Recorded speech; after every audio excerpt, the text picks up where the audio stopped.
संगीत है शक्ति ईश्वर की, हर स्वर में बसे हैं राम। रागी जो सुनाए रागिनी, रोगी को मिले आराम। बहुत बहुत स्वागत है आप सबों का संगीत के इस नए पाठ्यक्रम वाले नए चैनल में, जिसका नाम है ध्वन्यालोक गुरुकुल। संगीत क्या है? संगीत सीखने वाले छात्रों के मन में संगीत के प्रति किस तरह का भाव रहना चाहिए, उनको सीखने में किस तरह अपने आप को तैयार रखना चाहिए। अगर यह प्रश्न हम अपने आप से करें तो इसका जवाब बड़ा मजेदार है।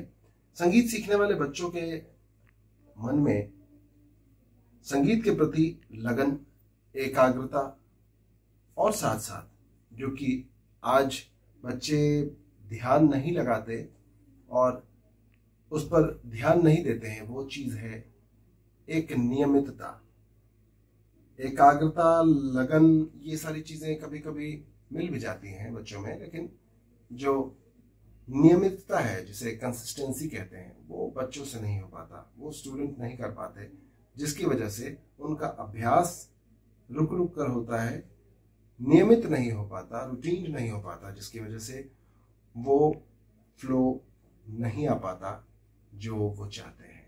तो आपको अगर नियमित होना है तभी आप हमें ज्वाइन करें। अगर आप संगीत को सुचारू रूप से चलाना चाहते हैं अपने जीवन में, सीखने के बाद उसका प्रयोग करना चाहते हैं, चाहे प्रोफेशनली या फिर शौक के तौर पर ही, लेकिन अगर उसे प्रयोग में लाना चाहते हैं, आपको संगीत से जुड़ा रहना अच्छा लगता है, तो आप हमारे साथ अवश्य जुड़ें। आइए जानते हैं संगीत के कुछ मुख्य तत्वों के बारे में। जैसे कि आप सुनते आए होंगे कि गाने में साथ में कुछ इंस्ट्रूमेंट्स बजते हैं, तो वो बीट्स के साथ जो कंपाइलेशन होती है म्यूजिक की और हम सुन पाते हैं, वो एक्चुअली सुर और लय दो अलग अलग तत्व हैं जिनको मिला करके संगीत की कल्पना होती है, संगीत बनता है, संगीत की उत्पत्ति होती है। सुर यानी कि स्वर, संगीत के स्वर, जैसे हम सा रे गा मा पा धा नी इन नामों से जानते हैं।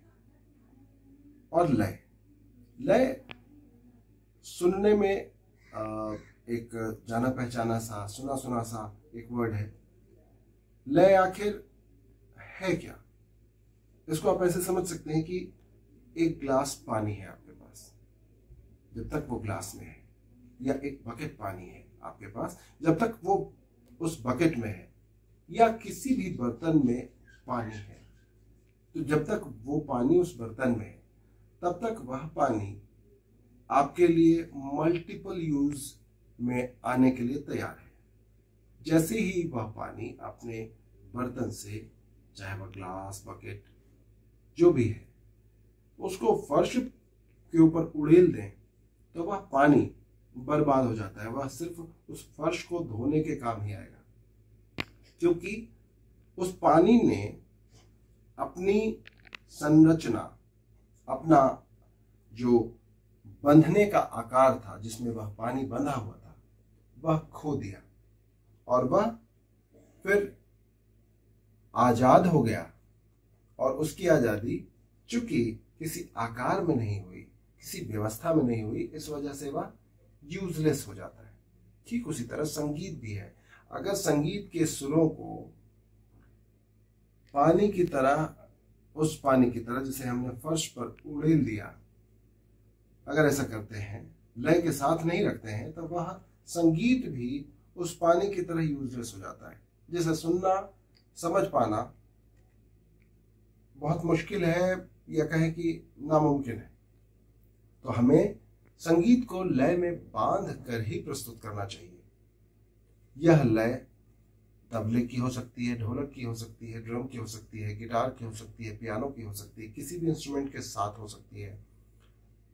बिना किसी इंस्ट्रूमेंट के आपके मानसिक रूप से तैयार हुए रिदम के साथ भी वह हो सकती है। जैसे कि मैं कुछ भी गाऊं तो कोई आवश्यक नहीं है कि उसके साथ कोई रिदम प्लेयर, कोई रिदम इंस्ट्रूमेंट बजाया ही जाए। मैं अपने दिमाग से बड़ी आसानी से अपने गाने को रिदमिक बना के या रिदम में बांध कर गा सकता हूँ। तो इसकी समझ होना, यानी कि किसी भी संगीत को प्रस्तुत करने के लिए और उस संगीत को व्यापक और सार्थक बनाने के लिए, उपयोगी बनाने के लिए लय की बहुत महत्ता है, बहुत आवश्यकता है। लय और सुर को हमने मेरे ख्याल से आप तक पहुंचा दिया, आप अच्छे से समझ चुके होंगे। अब अगले एपिसोड में हम जानेंगे कि सुर और लय के प्रकार कौन कौन से हैं, कैसे उसको समझा जाए, कैसे लिखा जाए।